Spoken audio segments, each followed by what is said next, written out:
Yeah, it was kind of quiet. Not a lot going on. Um, yeah, we couldn't help ourselves early on, though. We had to move up and go get somebody. So, um, look, I feel really good about getting Kool-Aid. Um, I think he's, you know, I think he's a really good player. Um, Highly intelligent, highly instinctual in terms of a player. Um, has shown the ability to play press coverage, can play outside. We feel like he can go inside and play inside in the nickel. So there's some versatility with that he can play with. Um, and so, um, yeah, we really liked the player and felt like, getting him at that value was the right place to get him. Obviously, the first thing that comes to mind is, is this at all related to you have No, your look, top I, cornerbacks for last listen, year's Marshon Lattimore's status up in the air at all? you can never have enough good corners in this league. And with the amount of man-to-man snaps that we play, um, it's a valuable position. And look, we've had to have our third or fourth corner play a ton of snaps for us the last couple of years. And I think the corner position's been one of the things that's been one of our better positions. It's allowed us to play defense the way that we like to play. So, look, I went into this draft thinking, I'd love to get a corner, to add some depth. We lost, Ike last year and through free agency. So, I felt like it was a place that we wanted to try to see if we could find somebody. Again, we weren't going to force anything, but there's a couple of players that were still on the board at the start of the second round that we had targets on that, if the value was right, we were looking to trade up, and Kool-Aid was certainly one of those players. DA, do you feel like, I'm not putting words in your mouth, but he was rated pretty high. Do you feel like he got first round value in the second round? Well, look, it depends on who you ask, I guess. We feel like where we got this player, we thought it was really good value for us. And so, yeah, I thought there was a chance that he could go in the first round, and certainly when he was sitting there, to start the second round, and you're kind of watching it,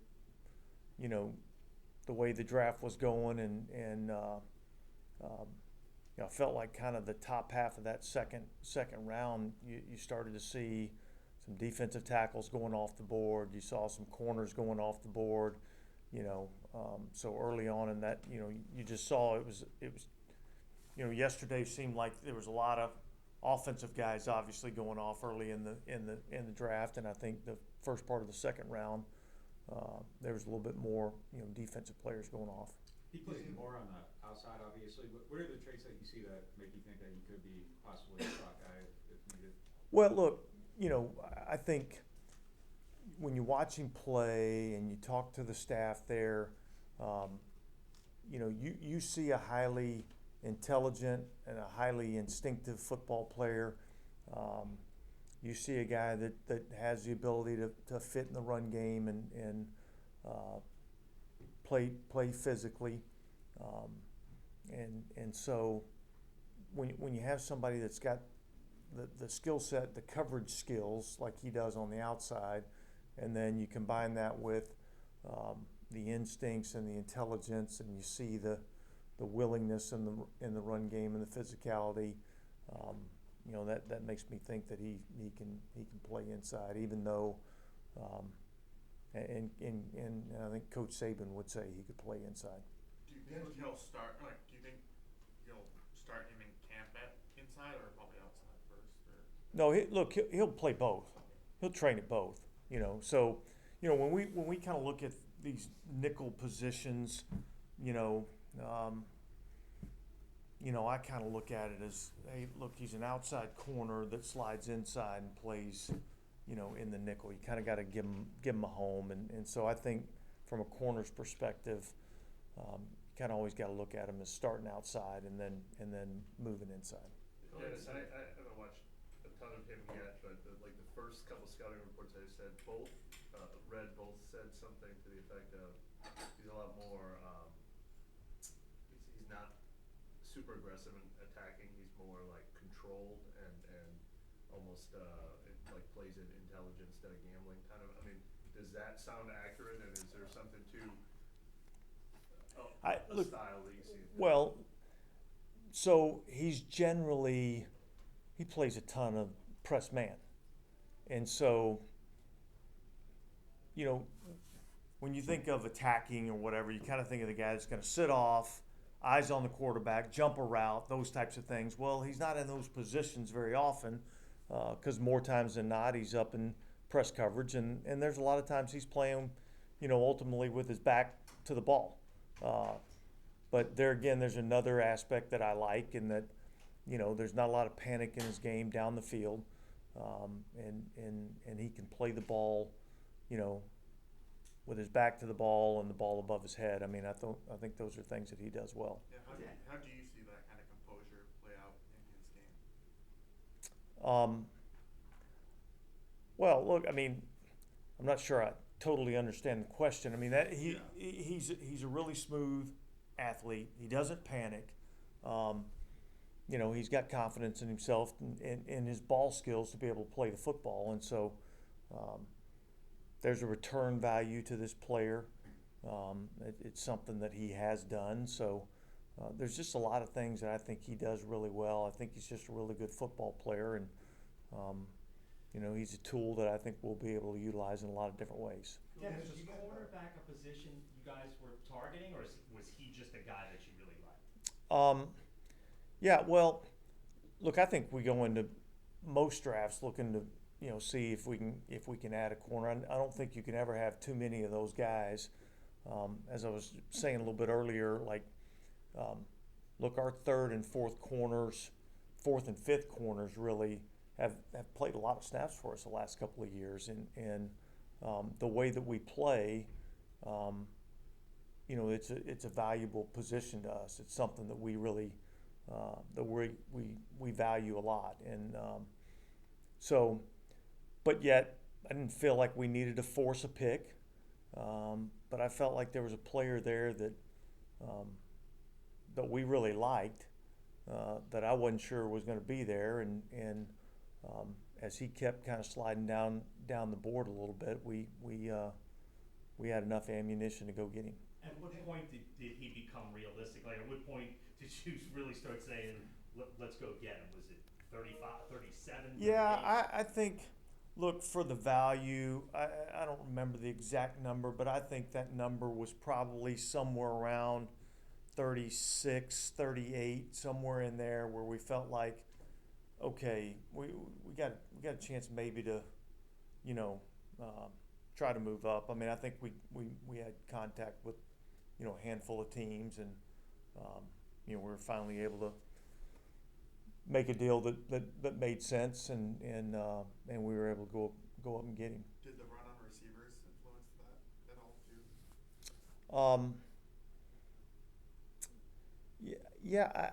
I think at that point in time, there was a few defensive players that we had better grades on than some of the receivers that were available. Dennis, guys are always going to fall. What positions have depth on the third day tomorrow? That's a good question. It seems to me like, when you think, offensively, they've hit those positions. At one point, I had counted, 15 offensive tackles and 15 wide receivers that have gone, and typically there's probably somewhere around 20 to 25 that go total in the draft in those positions. So I think those positions have been hit pretty good. Look, we'll go back and check the board and see exactly where everybody is. I think at the end of every night, beginning of every day, you're kind of reorganizing a little bit, because there's a lot that goes on throughout the course of the draft. So without getting into all the Mickey has specifics. receivers are deep. Is there still a lot of depth there? Well, look, there's still some players that are available, but yeah, I think there's been 15 or 16 of them that come off the board, and typically there's 20 to 25 that get drafted. So I would say that you're kind of getting down the list a little bit. Was there an attempt made by y'all at all yesterday to move up for a quarterback? No. So was that position ever on the table, or? It was never discussed that we would move up for a quarterback.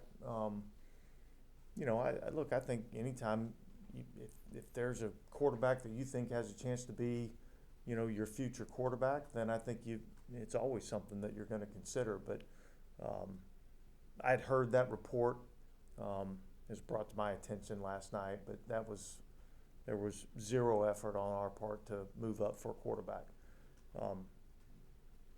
There's always discussions about trading up or trading back, but none of those were in an attempt to get a quarterback. It's going to be a position where I'm sure you go into every draft trying to be open-minded to any position, but is that the one position where it's kind of an outlier from everything else, just with the weight of it, because it's so important? And Well, yeah. that question even makes sense. Yeah, no, I get the question. Look, it's the most important position on the field. Obviously, we feel good about the quarterbacks that we have, and yet I think you're always looking to make sure you're, secure in your future. And so, but that was not a position that we targeted and said, hey, we got to move up and go try to get one of these guys. And it really wasn't a position that we were really considering at 14. Yeah, was there any effort tonight to get back into the third round? Any kind of serious effort to get into the third round? Not really. With what we have available to us right now, kind of without getting into future picks and those types of things. It was just probably too expensive to try to get in there and do anything. Was not trading away a future pick important to you? Yeah, I think ultimately we weren't totally against it, but yeah, I don't think that was really something that we were really looking forward to doing. But if there was a player that was there that that we really liked, that was valuable, we would have considered it. But there wasn't. Not for what we would have had to give up to go get it. I'm not sure how many like Nick Saban defensive backs you've coached in your time, but is there a benefit to taking a guy who comes from that coach? Well, here's what I know. I know that he's been coached really hard, Yeah. and I know that he's been around a lot of good football, and a lot of smart football, and so look, you value those things, and look, I think when you're able to get a guy from a program like Alabama and a big school that's played really good football at a high level against high competition, I think that adds some weight to what you're getting. You just mentioned that the conversation with the combine went really well, and he came away from it feeling like the interest was legitimate. Was that kind of echoed on y'all's side as well? Yeah. So we had some good conversations at the combine, and had a kind of a off the not really the interview, but we just happened to see him in the hallway as we were walking back to the hotel, and got a chance to have a 5 or 10 minute conversation, casual conversation with him, and I thought that was it was a good conversation, and I think I know myself, Mickey, I believe Jeff and Michael Parrington, maybe Kai, maybe we were all probably there together, and I think we all kind of came away with a positive view of the player. Was there anything specific about that conversation that kind of led to that? No, I just think it was just a casual, conversation. How does that? We know that wasn't an accident. We spent the whole time in Indianapolis trying to accidentally.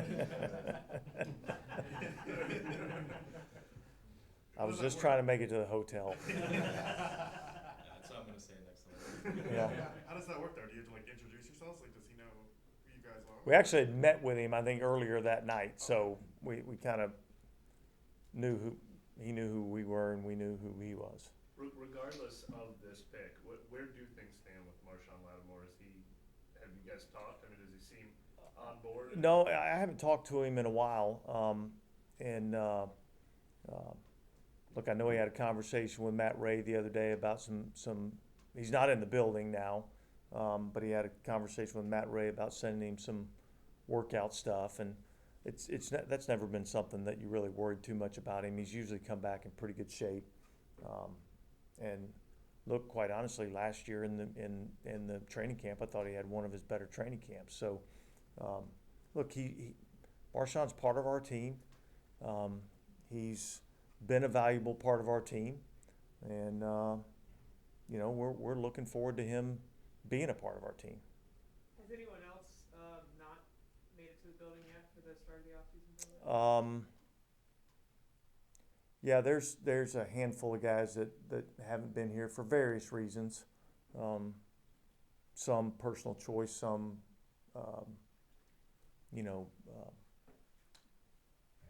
family reasons, things of that nature. So, look, it's not 100%, but it's pretty damn good turnout, and we've had a good first couple of weeks of the off-season program, and we start with kind of some football meetings and things of that nature starting next week. So we'll start ramping the football part of it up. Is Kool-Aid's foot injury anything that could sign him through like the spring? Yeah, I don't anticipate him being able to do a whole lot this spring. I think he's probably we're probably looking more towards sometime in June that he's really going to get cleared, and I think we'll be a little cautious with that this spring. Nothing that's going to cause any concern going into training camp. People are going to read into the you haven't talked to Marshon in a while. Is that abnormal to maybe go through part of the offseason without contacting a player? No, not. I wouldn't say. I mean, Marshon's one that we haven't had a lot of contact with anyway. You know what I mean? So I wouldn't say that this is anything, abnormal. He's I'm sure back in Cleveland getting himself ready to go. He'll come back in shape, and then he'll be ready to go when we're ready to start up. So it's typical with this player and kind of how he interacts. There's nothing that's been out of the abnormal. You guys made a decision on Peyton Turner's fifth-year option yet? I don't think we've come to a conclusion on that yet. All right, thanks, guys. Thanks,